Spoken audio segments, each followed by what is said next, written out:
¿Qué tal, señores y señores? Buenas noches. Tiempo para el análisis, tiempo para la profundidad de la actualidad de nuestra tierra en la 8 Valladolid, en la Quinta Esquina. Esta semana vamos a focalizar ese análisis en la actualidad de la educación y más en concreto de la actualidad de la universidad. Para ello contamos con nosotros esta semana con Daniel Miguel, rector de la Universidad de Valladolid. Bienvenido, buenas noches. Buenas noches. Gracias por estar con nosotros, rector, porque hay varios aspectos que queremos repasar durante estos próximos minutos. Hablaremos de tasas, de mapas de titulaciones, pero la primera pregunta que le quiero plantear es acerca de una cuestión que puede llegar a afectar de algún modo u otro al Gobierno. Estamos hablando de que algunas universidades han solicitado la devolución del IVA por material de investigación que habían adquirido. Son los ejemplos de Salamanca, de Santiago de Compostela. Yo no sé si la Universidad de Valladolid se ha planteado también reclamar al Gobierno la devolución de ese IVA y, en caso afirmativo, ¿qué supondría? Bueno, de hecho ya hemos recuperado el IVA. Está recuperado. Esto se viene haciendo desde hace años, entonces se van reclamando en porciones de diferentes anualidades. Ya nos han devuelto, en algunos casos, cantidades importantes y seguimos con esa reclamación. Un poco, bueno, pues cuando viene la sentencia, porque normalmente acaba en los tribunales y tiene que venir un juez a decir que es correcta la reclamación y que se devuelva, pero parece que el Ministerio de Hacienda, hasta que el juez no lo dice, no lo reclama o no lo devuelve. Entonces, nosotros yo creo que tenemos todavía algunas reclamaciones por ahí pendientes en diferentes estados de tramitación, pero bueno, ya hemos recuperado parte y seguimos recuperando, sí. Esperar recuperarlo a lo largo Hay de siempre digamos, una especie de pugna entre las universidades y el Ministerio de Hacienda, porque bueno, normalmente se aplicaba una prorrata, que quiere decir que parte del IVA se devolvía y otra parte no, pero lo que estamos haciendo es que lo que es estrictamente de investigación tiene que devolver todo. Entonces estamos reclamando las cantidades que habían entrado en la prorrata y sin embargo son de investigación. Bueno, es un tema muy técnico y la Universidad de Valladolid, como otras, estos días ha sido noticia Salamanca o Santiago, que a nosotros nos habían devuelto el año pasado, yo creo que una cantidad importante también de diferentes anualidades. O sea que eso es algo bastante común. Yo creo que estamos prácticamente todas las universidades en ello. Reclamándoselo al Ministerio. Sí. Lo que pasa es que el Ministerio podría decir, bueno, ya que los jueces consideran que hay que devolverlo, pues devolverlo de una vez o en plazos o como sea, pero no, hay que reclamarlo y ir a los tribunales y pelearlo en todos los casos. Pero bueno, estamos en ello, sí. Eso dificulta la agilidad, entiendo, el tener que hacer todo ese tipo de reclamaciones. Sí, claro. Es, pues esto, burocracia, hacer bueno, todo lo que sea a tribunales, pues documentar las cosas y tal, pero bueno, se está haciendo y se está teniendo éxito en las devoluciones, o sea que sí que estamos en ello. Vamos a seguir repasando más cuestiones de la actualidad con nuestros compañeros de mesa. María del Romero Mayor, del Mundo de Castilla y León, bienvenida, buenas noches, gracias por estar con nosotros. Buenas noches. Gracias. Luis Huerga, director de informativos de Radio Castilla y León, bienvenido también, buenas noches. Buenas noches. Aquí tiene al rector de la Universidad de Valladolid con muchos ámbitos que abordar. Bueno, pues como el mapa de titulaciones está tan de actualidad, a mí hay una cosa que me sorprende en toda esta etapa nueva, y es que creo recordar que hace 3 años o así, con el anterior consejero, con el anterior rector en su caso, algún otro, ya se habló, ya se negoció entre los rectores, se aprobó un decreto que limitaba el mínimo de alumnos por especialidades, por grados, y yo no sé qué pasó con todo aquello porque parece que hemos partido otra vez de cero. No sé si usted me lo puede explicar porque yo sigo sin entender. Bueno, yo lo que sé, porque en esos momentos no era rector, pero lo que tengo entendido es que sí que hubo una especie, no sé si llegó a ser una orden o un decreto, un decreto que fijaba que las titulaciones con menos de 35 alumnos no se llegó a aplicar a rajatabla, desde luego. No, eso está claro. Se dejó en suspenso. Pero creo que es más complejo que una cuestión de 35 alumnos o no. Hace poco que salía un reportaje muy en profundidad con un montón de datos. Hay que tener en cuenta que hay titulaciones que no está previsto que tengan más de 35. Yo creo que, por ejemplo, la nuestra de óptica de optometría está dimensionada para 30 estudiantes. O sea, lo que sería un despilfarro es mantener indefinidamente una titulación diseñada para 100 y que tenga 20. Pero si una titulación se diseña para 30, pues esos son los que tiene que tener. Probablemente porque no es necesario formar más que 30 ópticos cada año. También hay otra cuestión que no sé si ha sido bien transmitida al público. Lo que hemos hecho en los últimos años de las dobles titulaciones está diseñado también para muy pocos alumnos. O sea, solo ofertamos en algunas 10 plazas. Está dirigido a estudiantes que pueden hacer a la vez matemáticas y otra cosa.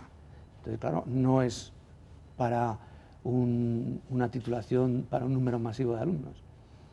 Pero vamos a concretar, si entiende usted que es razonable que haya ingeniería agraria, no recuerdo ahora, pero que haya ingenierías agrarias en varios campus, tanto de la UBA como de Salamanca o de León, eso con pocos alumnos además en cada una de ellas, eso no parece razonable. Pues no lo parece, por lo menos no parece razonable mantenerlo en el tiempo. Pero yo en alguna de las últimas reuniones del grupo de trabajo ponía el caso nuestro. Durante unos años, física y matemáticas en Valladolid recibían solo 20 alumnos. Si nosotros hubiéramos cerrado esas titulaciones, nos habríamos cargado física y matemáticas. ¿Puede caber en alguna cabeza que cerremos física y matemáticas? Es decir, hay titulaciones que son estratégicas. En una región como esta, yo creo que los estudios de agrarias son estratégicos. Si tiene que haber más o menos, eso ya habría que discutirlo. Pero desde luego, si aplicáramos a rajatabla, cerraríamos todos los títulos de agrarias que tenemos. Y yo creo que eso no es razonable tampoco. Entonces, hay que llegar a ver, primero, yo creo que tenemos un problema importante de orientación de los estudiantes.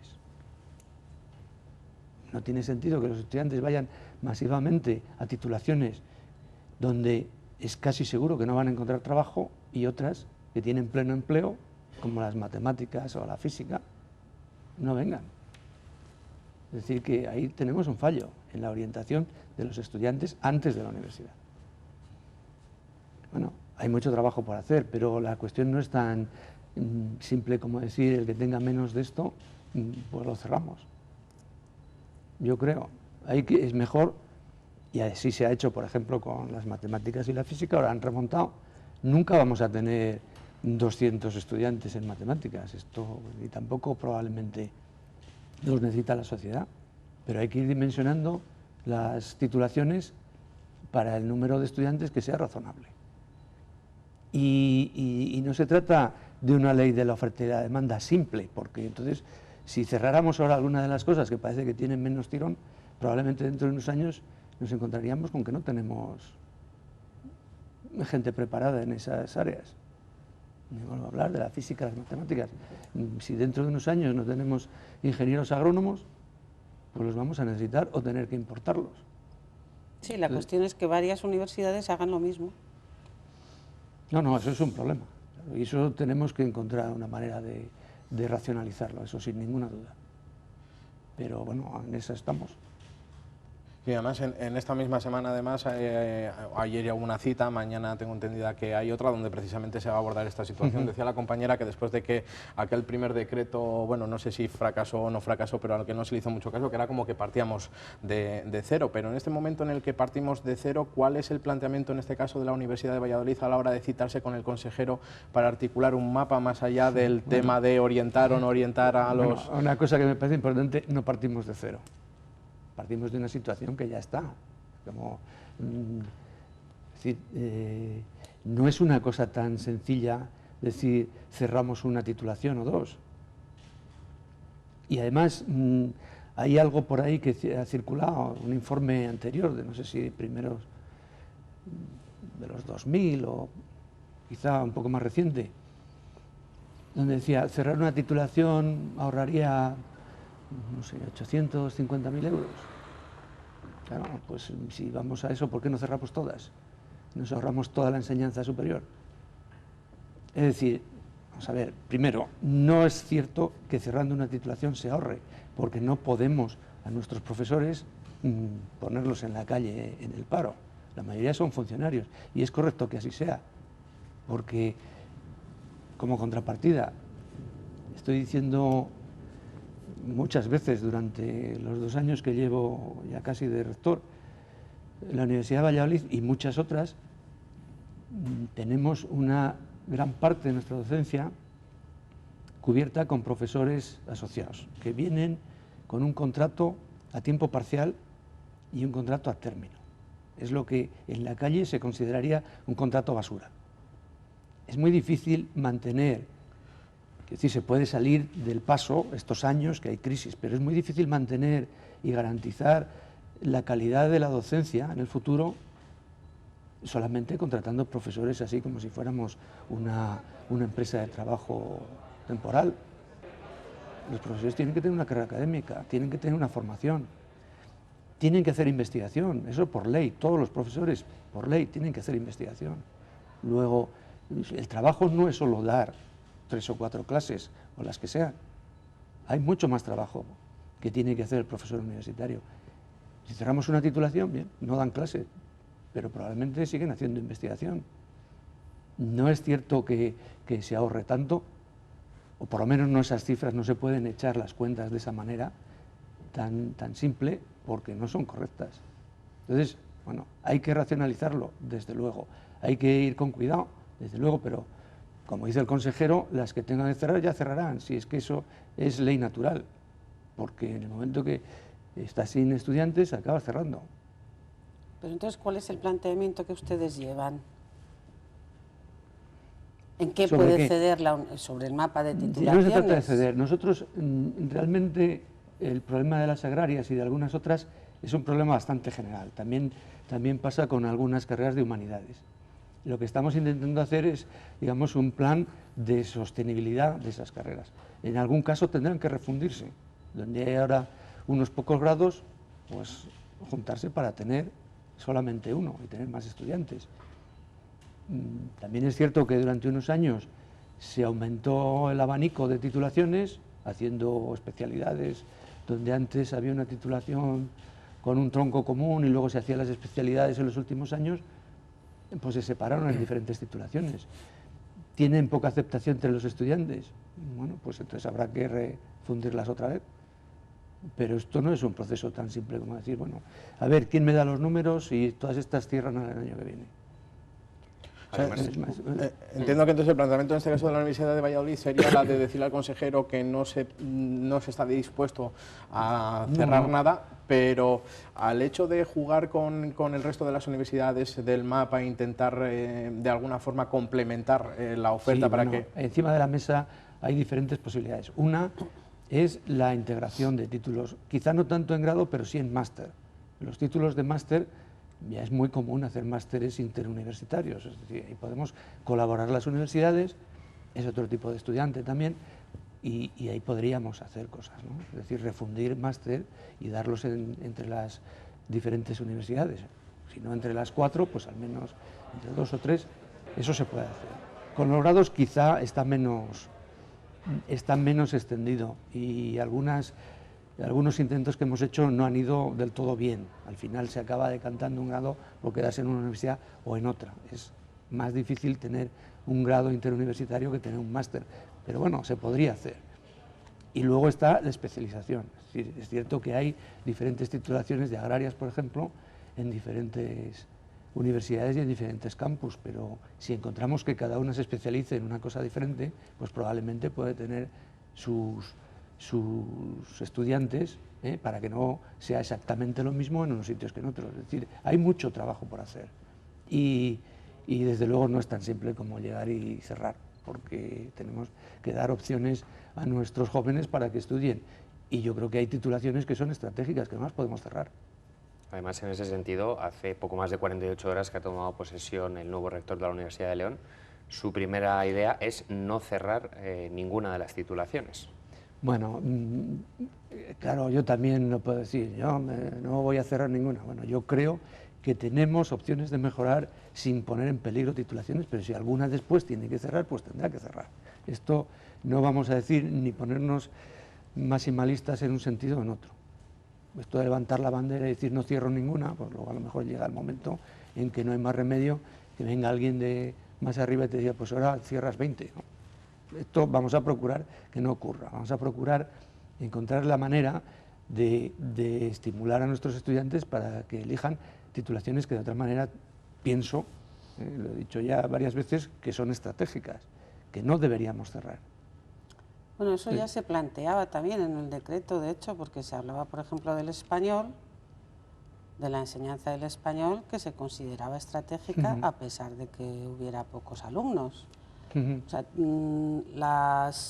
el compartir grados, el compartir másters, las titulaciones que se llaman tipo candelabro, ¿no? Con un tronco común. Eso es. Todo eso ya se dijo también. Entonces, por eso le digo si empezamos de cero, porque es que eso ya se ha estado diciendo, No, se ha estado de hecho, debatiendo. hombre, hay una cosa que yo creo que nos preocupa más que hacer con los que tienen pocos estudiantes, que como ha dicho el consejero y yo, más o menos, pues me parece razonable, ya cerrarán las que tengan que cerrar, es las nuevas titulaciones a implantar.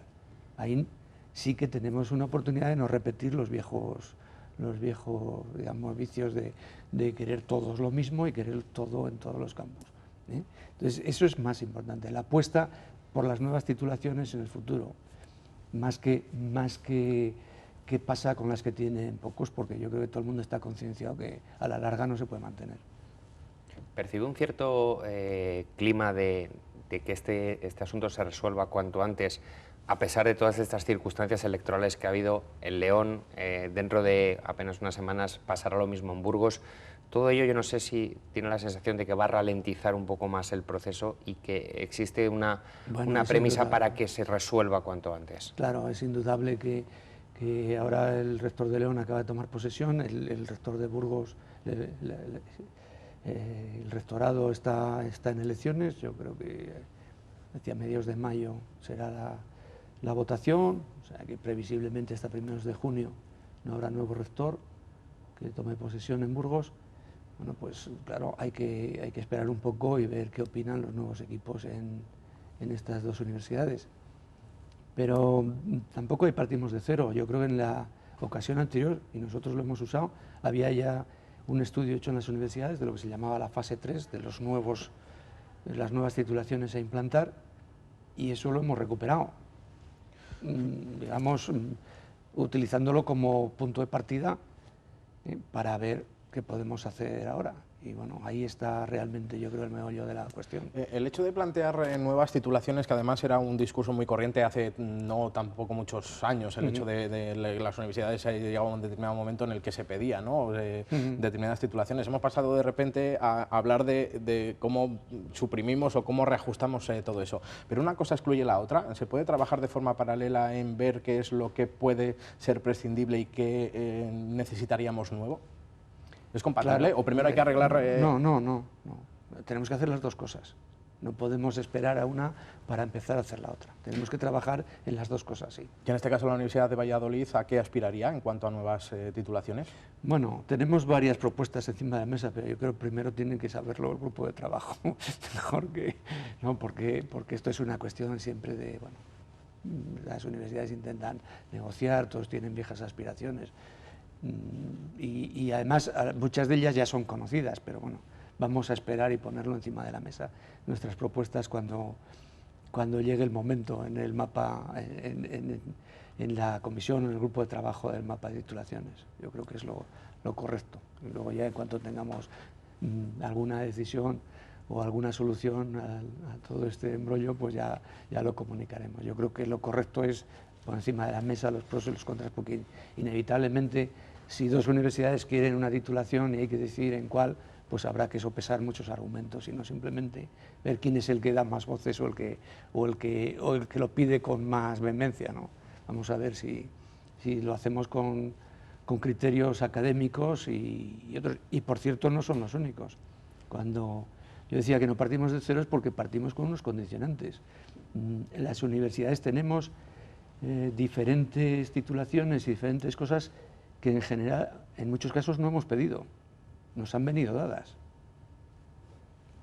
Y una cosa que se dice, que sale de ojo, ¿no? Hay 4 facultades de educación en este momento en la Universidad de Valladolid. Son las 4 escuelas normales que había prácticamente desde principios del siglo XX en cada una de las provincias. En algún momento, la ley Villar-Palasí, esos centros que eran de educación superior pero no universitaria, los volcó dentro de la universidad.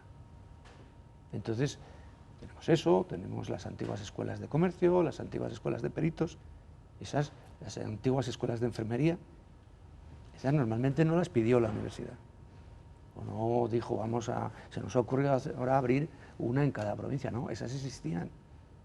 Y digamos que en algún momento, luego al definir el mapa autonómico, también se hicieron otras cosas. Por ejemplo, en Segovia había titulaciones que eran de la Universidad Complutense o de la Universidad Autónoma. Al hacer el mapa de las regiones, de los gobiernos regionales, de las autonomías, pues se dijo, bueno, se llegó más o menos a la solución de que las universidades eran competencia de los gobiernos regionales, con lo cual pues esas titulaciones de Segovia y los colegios mayores, los colegios universitarios pasaron a la Universidad de Valladolid.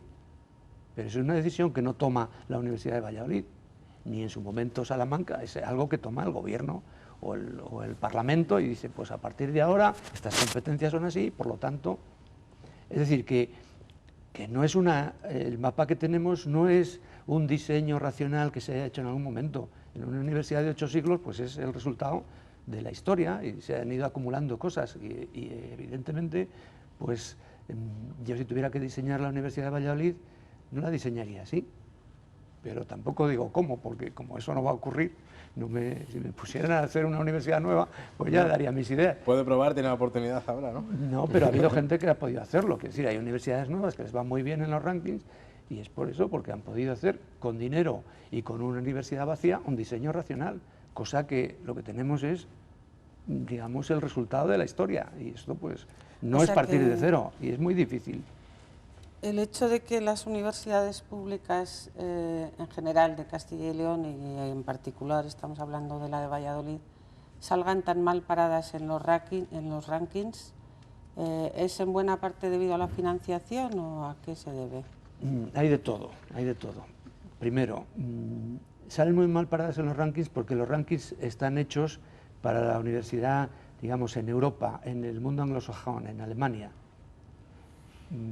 Hay mucha enseñanza superior que no está dentro de la universidad. En España tenemos más del 90% de la enseñanza superior dentro de la universidad. Cuesta un poco de trabajo saber qué enseñanza superior no está dentro. Pues los conservatorios superiores, las escuelas superiores de danza, la escuela de idiomas. Ahí puedes hacer estudios superiores que no son universitarios. Casi todo lo demás está dentro de la universidad. Mientras que en Alemania las universidades clásicas son universidades que están enfocadas mucho a la investigación. Nosotros tenemos muchas disciplinas en las cuales no hay esa generalidad en la investigación. Cuando te aplican la productividad en la investigación, salimos mal.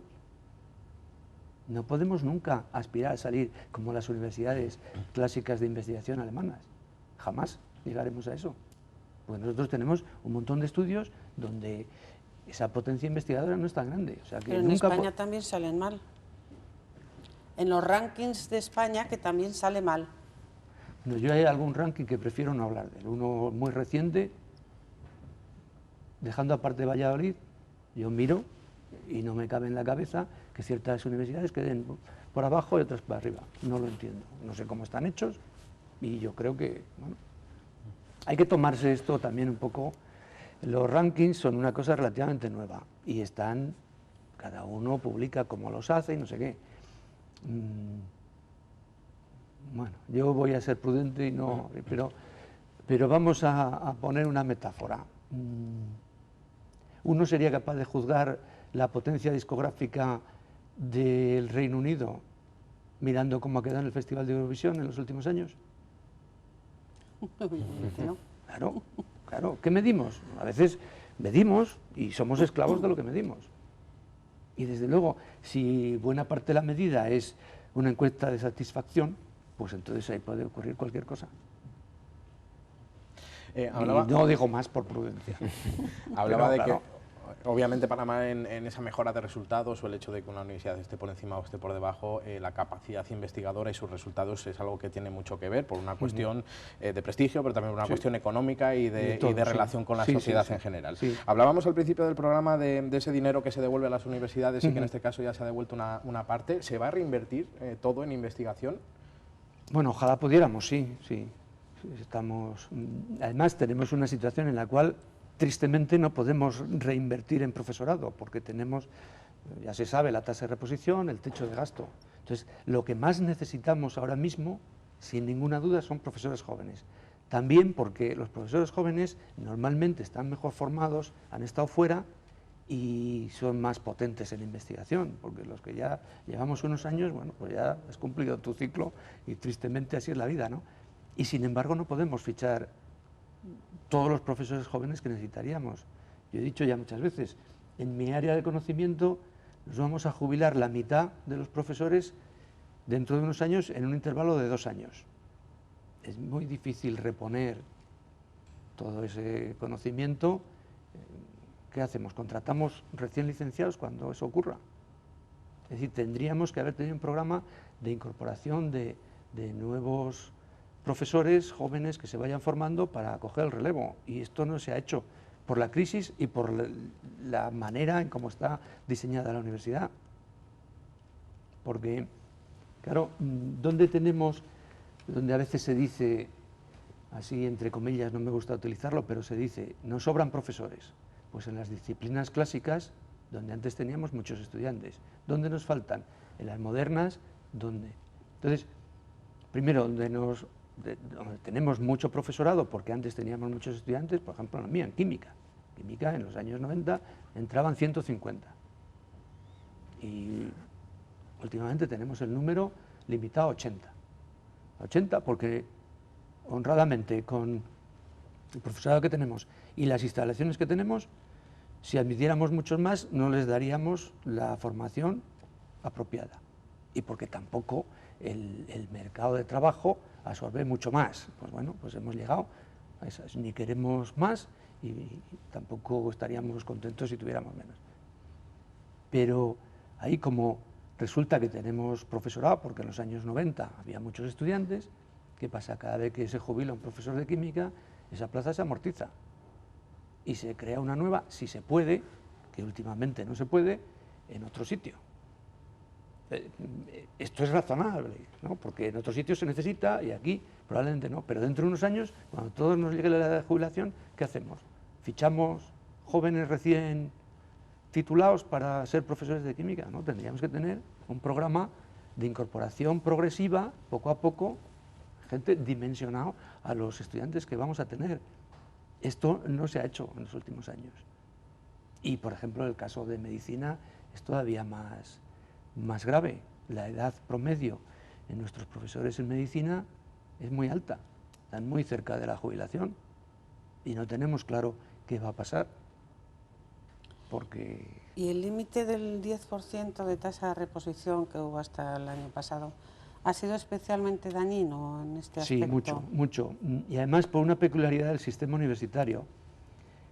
Aparentemente había para la administración general tasa de reposición del 0%.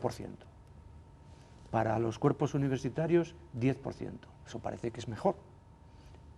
Claro, ¿cuál es la diferencia?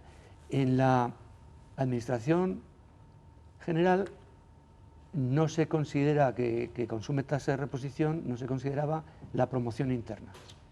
Es decir, uno podía hacer unas oposiciones para ascender y eso, como no incrementaba, como los cuerpos universitarios son diferentes, un profesor titular que pasaba a ser catedrático consumía tasa de reposición y no se había aumentado en una persona. O sea que de hecho hemos tenido más pérdida que en las... porque no nos engañemos, muchas de las plazas que se convocan, si es de catedrático, pues viene uno que era titular, y si es de titular, viene uno que era contratado doctor, que también está afectado por la tasa de reposición. O sea que había muchas promociones internas, sea dentro de la universidad o en los casos más raros, que todos sabemos que padecemos y se dice endogamia y tal, bueno, pues pasaba de una universidad a otra, pero el número global no se incrementaba y sin embargo hemos venido afectados por eso. Esto se ha abierto en la última ley de presupuestos Además se ha modificado de manera que la promoción de titular a catedrático no consume tasa de reposición. De hecho, podemos sacar tantas promociones como plazas de funcionario hayamos sacado por el turno normal de la tasa de reposición. Pero sí, durante unos años ha sido una pérdida muy grande de profesorado estable, que es el que debe estar. O sea, a ver, el que los profesores universitarios sean funcionarios, hay gente que lo considera un privilegio. Bueno, pues puede que lo sea, pero en todos los sitios lo hay. En las universidades americanas, donde en América hay muy pocos funcionarios, pues tienes el tenure, que quiere decir que cuando llegas a un cierto estatus eres estable dentro de la universidad, no te van a largar al otro día porque no tengas estudiantes.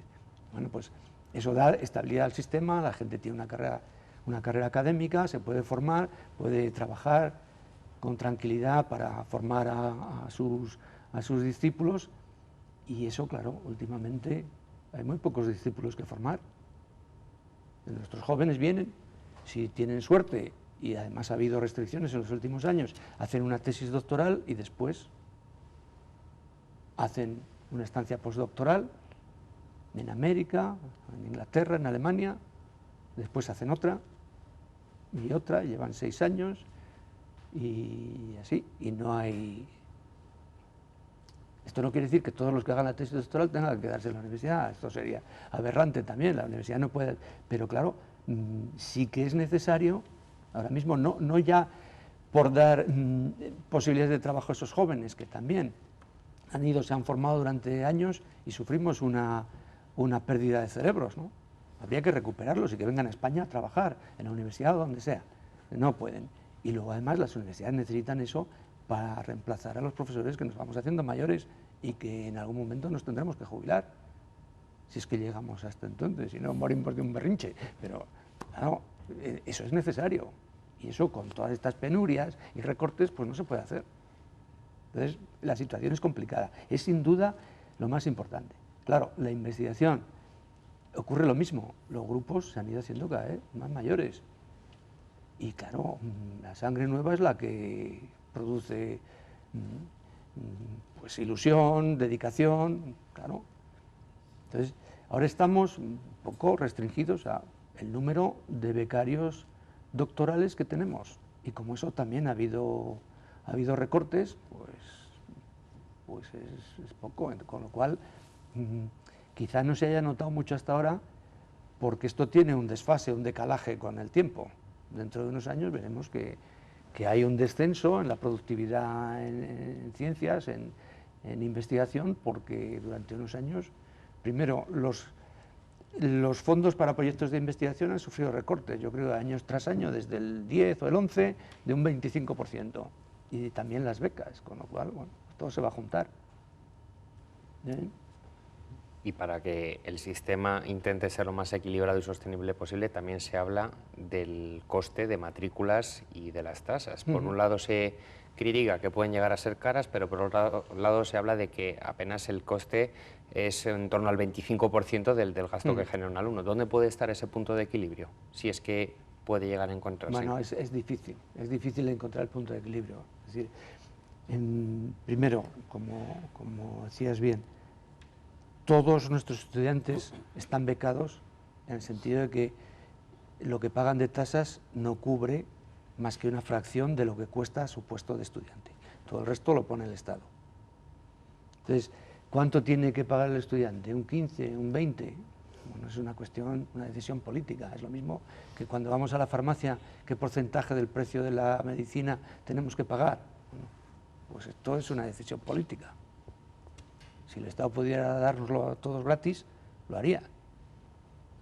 Entonces, es una cuestión política. Si das las medicinas gratis a los jubilados, que tienen, se supone, menos poder adquisitivo, y los que estamos trabajando pagamos un porcentaje. Entonces, bueno, pues yo ahí no me meto. Además, la decisión de las últimas tasas, lo que se está haciendo es mantener la decisión que se tomó hace unos años. Como ya dije alguna vez que me preguntaron, ni yo estaba como rector, ni el consejero estaba como consejero. Lo que dice el consejero es que volver o tener las tasas a los precios que tienen otras comunidades costaría un montón de millones de euros que nosotros no tenemos en Castilla y León disponibles para esto. pues eso es lo que hay. Es decir, hay una cosa hay que tener clara, del 100% que cuesta cada puesto de estudiante, lo que no paga en tasas lo tiene que poner el Estado. Lo tiene que poner el Estado cogiéndolo de los impuestos. De manera que... Claro, lo que pasa es que eso también hace las universidades de Castilla y León Sin duda. menos competitivas. Sí, eso es cierto. Eso es un problema que tenemos. Con lo cual, bueno, nuestra capacidad de atracción de estudiantes de fuera es menor. Pero es un... Hombre, para mí sería muy fácil decir, bueno, y pido al consejero que rebaje las tasas.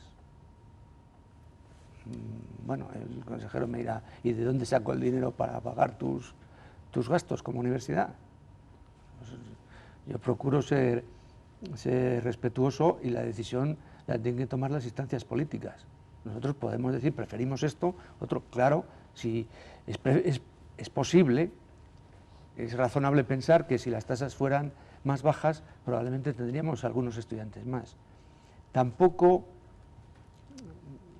hay que ser muy cuidadoso, algunas veces me han preguntado, porque lo dije en la campaña, a mí no me preocupa tanto el precio de las tasas en el sentido de que un estudiante se quede sin estudiar por no poder pagar las tasas, porque además tenemos fondos de ayuda y si un estudiante se nos queda a mitad de curso porque le sobreviene de repente que sus padres se han quedado en el paro, podemos acudir ahí. Me preocupa más la gente que no puede estudiar porque tiene que dedicarse a trabajar porque no puede, si no entra dinero en casa. Y esos no los conocemos, no vienen a decirnos, oye, que yo no puedo estudiar porque no es ya que tenga que pagar las tasas, es que tengo que mantenerme, Y eso sí que es un problema, en las épocas de crisis y de penuria es un problema. Pero bueno, lo de las tasas, hay becas, tenemos becas, hay becas del Ministerio, hay becas de la Junta, hay becas de la propia universidad y después hay un fondo social para cubrir eso. Mientras que otros, bueno, pues digamos que un empleado de clase media no es un precio excesivo el que se le pide por las tasas. Si tienes trabajo, pues es un precio razonable. Yo creo que hay enseñanza secundaria en colegios privados que es mucho más caro que pagar las tasas de todo el curso en la universidad, pero claro, para la gente que no tiene recursos, pues claro que es un dinero importante. Hablábamos del tema de las tasas, pero sí que es verdad que en estos últimos años ha habido varios problemas que se han ido, digamos, incorporando a la realidad de las instituciones universitarias. Hablábamos, bueno, de la propia crisis y de sus efectos, que es innegable, también de ese modelo del 3+2 que tan protestado ha sido, la tan polémica LOMCE que atañe en el sentido de que, bueno, es parte del proceso de formación del estudiante hacia la universidad, y ahora estamos sin gobierno. No sé si le preocupa especialmente la situación de inestabilidad desde un punto de vista político que existe en la actualidad y durante estos últimos años, a la espera de que se pueda llegar a resolver, esperemos, más que nada porque le quedan 2 años, ¿no?, un poquitín más de mandato por delante, y lo que suceda este año va a ser importante, supongo, para lo que queda, para lo que le queda en el cargo. Bueno, claro, hay una situación un poco de incertidumbre. Fue muy controvertido el famoso decreto 3+2, todos estamos esperando si hay un nuevo gobierno, si lo va a mantener, se ha pedido que se quite, pero bueno, no sabemos lo que va a pasar. Y además habrá otras decisiones que hay que tomar y que, como no hay un gobierno, digamos, en firme, pues se van aplazando.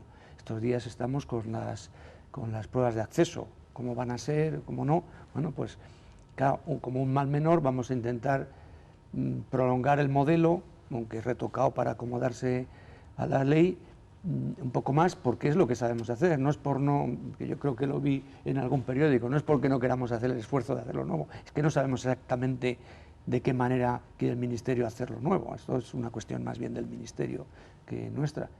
Desde luego la ley habilita que las universidades hagan pruebas específicas, pero bueno, eso hay que ver cómo se encaja unos con otros. ¿Qué pasaría luego, por ejemplo, con los estudios de medicina, que son muy demandados y donde la nota es digamos, muy importante, las décimas y las centésimas. Bueno, pues esto todo es un problema que está encima de la mesa y que si no hay un ministro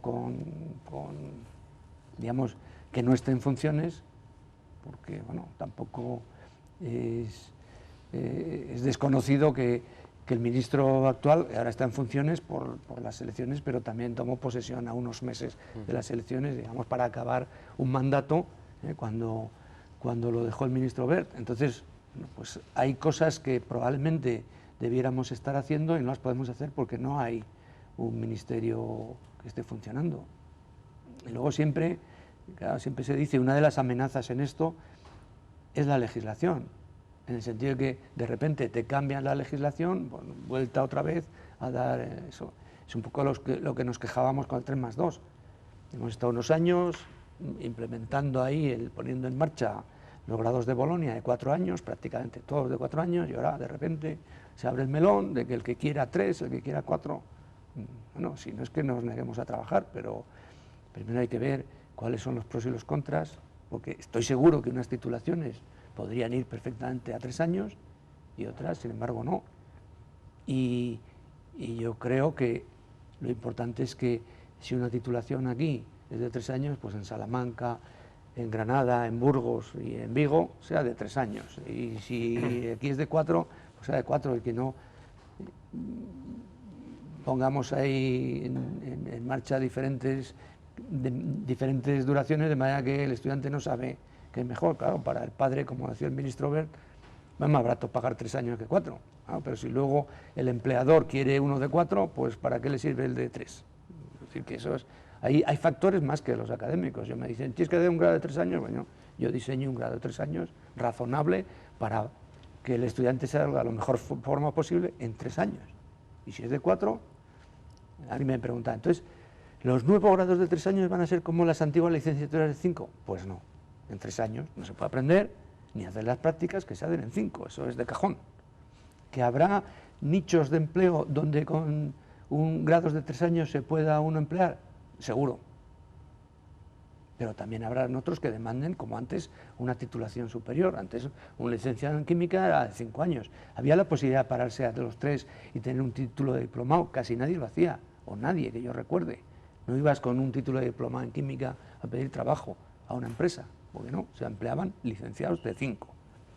Bueno, pues eso es lo que tenemos que evaluar. En unas titulaciones se podrá ir a 3, otras a 5, otras a 4, entonces los másteres tienen que estar de acuerdo. Parece que la cifra mágica es 5, 4+1, 3+2, pero en América hacen grados de 4 y másteres de 2, es 4+2. Convergemos con Europa, donde muchos hay de 3, y desconvergemos con Estados Unidos. No sé, esto es complejo, y no es solamente la cuestión académica.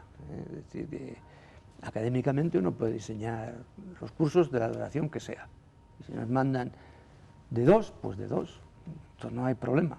Ahora, hay que tener bien en cuenta que en 2 años no se puede aprender como en 3, ni como en 4, ni como en 5. ¿Qué es lo que queremos? ¿Cuáles son? Y además eso varía mucho según las especialidades, sin ninguna duda. Entonces, bueno, pues abre un melón importante. Sin duda, muchos frentes abiertos de los que... Claro, y eso incide también en el mapa de titulaciones, de 3, de 4...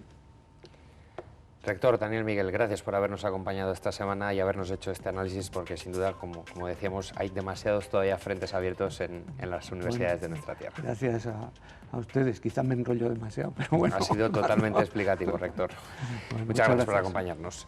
María del Romero Mayor, Luis Huerga, gracias por habernos acompañado también, compañeros, esta semana en La Quinta Esquina. Hola. Pues señoras y señores, aquí ponemos el punto y final. Esperamos, como siempre, dentro de 7 días. Que tengan buena semana.